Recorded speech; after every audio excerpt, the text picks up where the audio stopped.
Start பண்ணலாமா?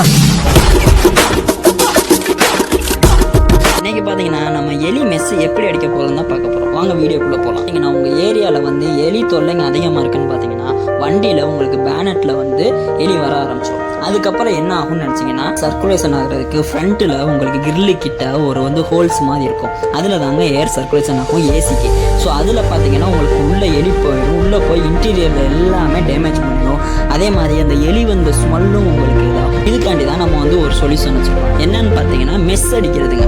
இது உங்களுக்கு இந்த வேலை பார்த்தீங்கன்னாலே தெரியும். உங்களுக்கு இன்டீரியரில் லைஃப் டைம் உங்களுக்கு வந்து இந்த எலி உள்ளே போகாது. இதே மாதிரி பேக்லேயும் ஹோல்ஸ் வரும் ஏர் சர்க்குலேஷன் காண்டி. ஸோ இந்த ரெண்டையுமே நீங்கள் பண்ணிட்டீங்க அப்படின்னா உங்களுக்கு எலி தொல்லை இருக்கவே இருக்காது. பேனட்டில் இருக்க தான் செய்யும். பேனட்டில் உங்களுக்கு இருக்கிறதுக்கு என்ன சான்ஸ்னா ஒன்று எலி ஸ்ப்ரே இருக்குது, இல்லை ரேட் மிஷின் இருக்குது. உங்களுக்கு ரேட் மிஷின் வேணும்னு நினச்சிங்கன்னா மெஹா2 அக்சரிஸ் வாங்க. அதே மாதிரி இந்த வேலை லைஃப் லாங் உங்களுக்கு எலி தொல்லை இருக்காமல் இருக்கணும்னு நினச்சிங்கன்னா மெஸ் அடிக்கிறதுக்கு மெஹா2 வாங்க. பெஸ்ட் ப்ரைஸாக பண்ணி கொடுத்துட்ருக்கோம். வீடியோ உங்களுக்கு பிடிச்சிருந்துச்சுன்னா